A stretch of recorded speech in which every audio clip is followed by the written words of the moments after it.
برنامه خبری 20 مارت رو مستقیما از سری مرکزی رادیو آزادی تماشا دارید. شعله گلخوجه هستم. سلام. سرخط موضوع امروز که در 15 دقیقه دیگر تقدیمتون می شود. نورسултон Назарбоев از مقام رئیس جمهوری قزاقستان کنار رفت. بعضی تحلیلگران استعفای نظربایف را از پیش تحریزی شده می دانند. 30 سالش به جای رسیده است. الکی درک می کند که وای نمی تواند که یک عمر سر قدرت باشد.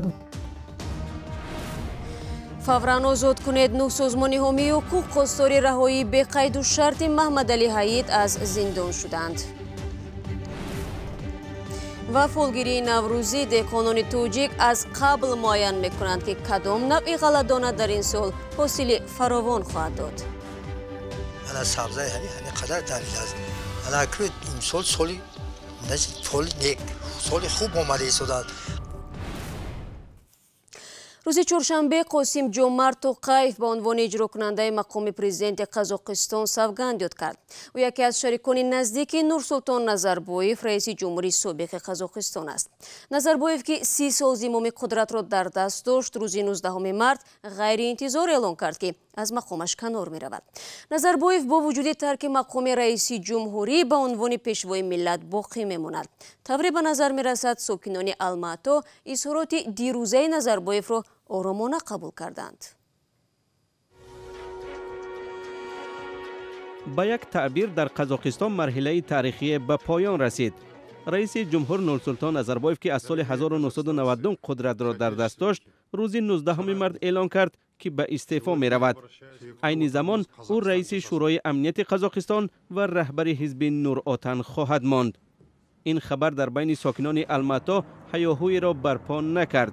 سیاستمدار نورشی اسکر میگوید این تصمیم رئیس جمهور بعضی ها را ناراحت و بعضی دیگر را خرسند کرده است. در این مرحله برای قزاقستان مهم است ثبات را در جامعه حفظ کند و به ناآرامی ها راه ندهد. مهم است که نبردهای داخلی به جامعه کشیده نشود. برای تیمور، رهبر ایجادی آژانس رکلاموی، قرار پرزیدنت غیر انتظار بود.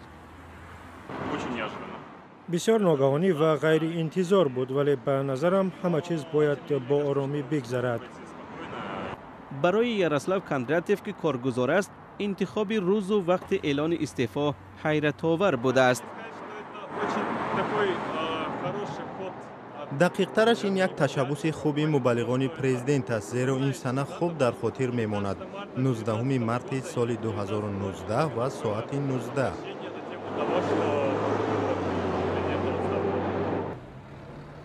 به عقیده اناره دانشجو، مثل نظربایف دیگر رهبر نیست. به راستی به نظر من بجز او قزاقستان را به کسی دیگر باور کرده نمی شود. تا انتخابات نوبتی که ماه اپریل سال 2020 در نظر است، حکومت قزاقستان در دست رئیس پارلمان قاسم جمعرت توکایف 65 ساله میماند. کایمارسیاتا گزارش میداد. در تاجیکستان هم بعضی‌ها از تصمیم غیر انتظاری نورسултон نظربایف تفسیر کردند و آن را یک علامت خوب نام بردند. بعضی تحلیلگران دیگر گفتند استعفای اختیاری نورسултон نظربایف میتواند در تمام منطقه تاثیرگذار باشد و فضای سیاسی آن را تدریجاً تغییر بدهد، به شرطی که او از امتیازهای سیاسی خود دست کشد و در قدرت همبستگان و پیروان خود را نگاه ندارد. شادمان یتیم موضوع را ادامه میدهد. استعفای نورسултон نظربایف رئیس جمهوری قزاقستان که 30 سال قدرت را در این کشوری غنی از نفت و گاز در دست داشت، در تاجیکستان هم زیاد بحث می شود. بعضی ها می گویند رئیس جمهوری دیرینه قزاقستان کاری درست کرد که از قدرت رفت. ما اندیشه داریم که نظربایف از همان سیاستمدارانی است که سیاستش بسیار متوازن بود و من بعد هم این سیاست دوام خواهد کرد.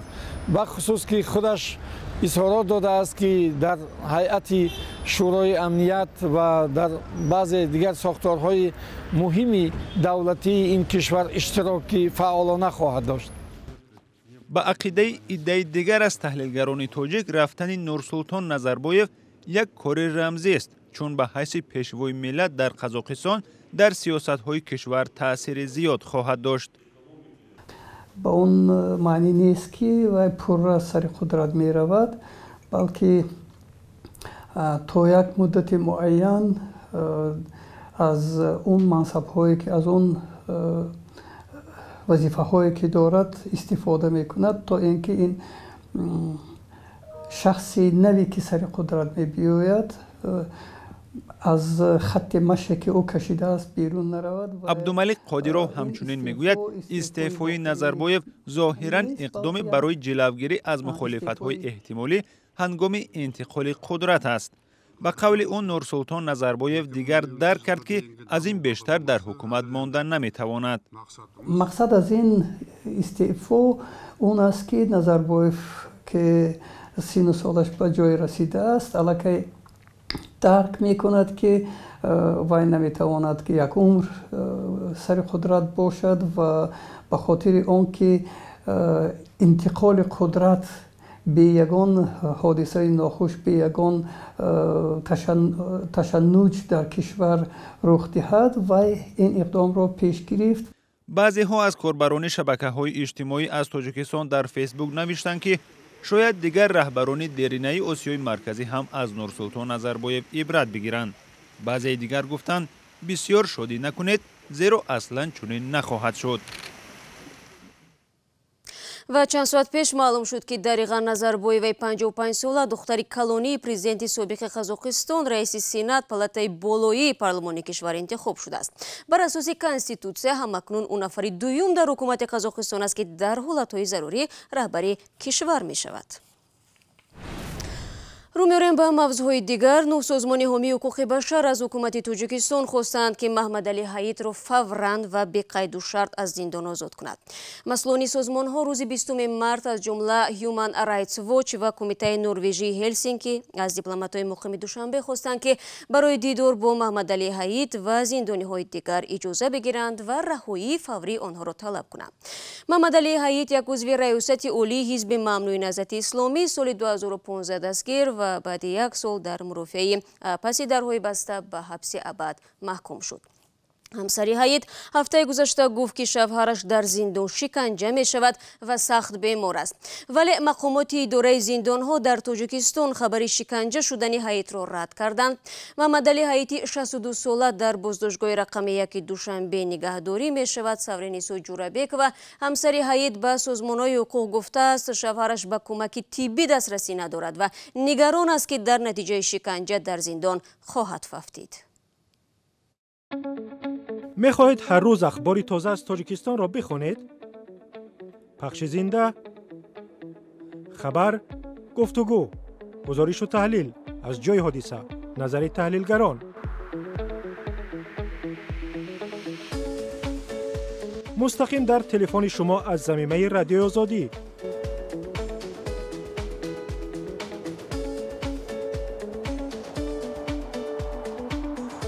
در بخش جستجو رادیوی آزادی نویسید. یافتید دکمه گت یا اینستال را پخش کنید. زمینه را باز و با کار آغاز کنید. بله را پخش کنید تا از خبر و گزارش های نو بخبر نمانید. با رادیوی آزادی در جریان حادثه ها باشید.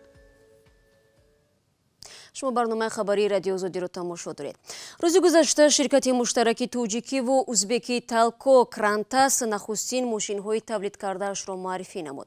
مقامات شرکت انتظار دارند که با افزایش بی‌سابقه ساختمان‌ها در تاجیکستان خریداران احتمالی محصولات کارخانه‌شان شرکت‌های ساختمانی داخلی خواهد بود. تالکو کرانتاس ماه سپتامبر سال 2018 به کار آغاز کرد. جزئیات را در گزارش برادی یوسفی تماشا می‌کنیم. ширкати муштараки тоҷикӣ ва узбекӣ талко крантас ба тавлиди мошинҳои боркаши гаронвазн ва экскаваторҳо шурӯъ кард. 10 мошини нахустини корхона рӯзи 19 март дар сохтмони бинои ширкати талко муаррифӣ шуд. таҷҳизоти аслии мошинҳоро ширкати крантас аз узбекистон ворид кардааст. чархҳои мошинҳоро ширкати талко крантас аз чин ва русия мехарад. В этом году мы планируем سال جاری ما تولیدی 100 ماشین بارکش را در نقشه داریم. همچنین امسال ما تلاش داریم که تقریباً 30 اکسکواتور را در کارخانه بند و بست کنیم. қарордоди хариди 10 мошини талко крантас аз сӯи ширкати талко голд дар маросими муаррифии мошинҳо имзо шуд. Стоимость ориентировочно, то, что касается самосвалов, которые мы будем делать. قیمت‌ها متناسباً برای ماشین‌های بارکش که ما تولید می‌کنیم برای یک ماشین حدود $55,000 آمریکایی است و قیمت یک اکسکواتور با $150,000 آمریکایی برابر میباشد. И порядка $150,000 стоит экскаватор. мақомот мегӯянд ифтитоҳи корхонаи муштараки мошинсозӣ бахше аз барномаи давлат барои саноатӣ кардани иқтисоди умдатан кишоварзии Тоҷикистон аст. رسیدن به این هدف مسئله صنعت قانونی از جانب حکومت مهیا کرده شده است. امتیازها ما تحلیل میکنیم وابسته با اینکه استثمارات امروز که در کارخانه تلخ برآورده شده است. мақомоти талкокрантас мегӯянд ҳоло муштарие аз хориҷ надоранд, вале умедворанд бо афзоиши сохтмонҳо дар кишвар харидори мошинҳояшон дар дохил низ зиёд мешавад. корхонаи нав як тарҳи ширкати талко корхонаи азими истеҳсоли алюминий дар Тоҷикистон аст ки барои фаъолиятҳои ношаффофаш пайваста танқид мешавад. бо вуҷуди талабҳои зиёд барои нашри натиҷаҳои аудити корхона ҳисоботи молии талко дастрас нест ва охирин ҳисоботи молии он дар вебсайти талко 9 сол пеш ва аз соли 2010 аст. имрӯз ҷашни калони наврӯз дар майдони марказии шаҳри норак бо ҳузури президенти Тоҷикистон баргузор шуд. дар ин чорабинии ҷашнӣ беш аз 10,000 нафар ҷалб гардиданд. гуфта мешавад дар барномаи фарҳангии оммавӣ асосан анъанаву русуми аҷдодии кишвар риоя мешаванд. яке аз онҳо фолгирии наврӯзист. гузоришро дар ин бора Абдулло Ашуров тақдим мекунад. یک یا دو هفته قبل از نوروز کشاورزان خطلانی در 12 ظرف نوهای دانگی را به آب تر کرده حاصل سال را فال میگیرند. ما این سال همه چیزا را تر میکنیم با روز امید که ما ایامی حاصل خوب به دست بیاریم. فال گرفتن در آوان نوروز که تا 20 روز در خطلان ادامه می‌یابد از رسوم است که مردم دهه چنار از نیاگان خود آموختند. تورخان سفرف حالا لوبیا و نسک را تر کرده بعد از یک هفته با دیدن نشء و نمای آنها تصمیم میگیرد کدام از آنها را میکارد. میسنجیم سنجش میگذاریم که کدامش همین سال خوب نشء و نما میوان. نایرا سمالک میگن مثال ما همین سال همین سمالک همون. قبل از شنانیدن تورخان سفرف گندم را برای سمنک تر کرد و بعد دیدن سبزش آن تصمیم گرفت از آن در زمینهایش بکارد. در مهلت 8-9 روز انا سبزی همین قدر دمیده است. انا که امسال سالی نزدیک فال نیک سال خوب آمده است. انا که باقی گندمی که سبزیش کردگی در صحرا میره دوامش میبینیم. این گندمی رویده از همان تخمی سنجیده تورخان است و به گفت او فال گرفته‌اش نتیجه خوب داده است. وقتی 50 زدگی زمین پوشاندگی نشنوای خوب داره. معلومه که ای ما حاصل خوب به دست میاریم. اگر بهار سرد شود کشاورزان در این گونه گرمخانه ها غله‌دانه را میسنجند که آنها را در حولی هر دهقان دهه چنار میبینید. ترنمودن تخمی ها در آوان نوروز از اعتقادات مردم باشد هم یک تجربه معمولی کشاورزی است. به این وسیله کشاورزان تخمی را میسنجند تا پوچ نباشد. به تورخان نیاگانش نقل کردند. تاریخ این رسوم تا آوان ساسانی ها می رسد که قبل از هجوم اعراب در آخر عصر هفت از پادشاهان ایران بودند. بخیر روایت ها بود که در دوره ساسانی ها میگه که 12 ستونی گرد شکل می ساختن که همین رمزی 12 ماه را دارن. یک سال 12 ماه رمزی 12 ماه در همین دانگی 12 نمودی دانگی سال چی میکردن میشناندن برای تجربه. به قبل تورخان این تجربه ده ها عصر را گذشته با وجود ترویج علوم کشاورزی هنوز هم از رعایت آن دهقان‌ها فایده میگیرند. با این مطلب بینندگان عزیز برنامه امروز را انجام میدیم. شما تا نشر نوبتی برنامه خبری امکان دارید که فردا صبح بر وقت نویدی بامدادی را تماشا کنید. خدا نگهدارتان.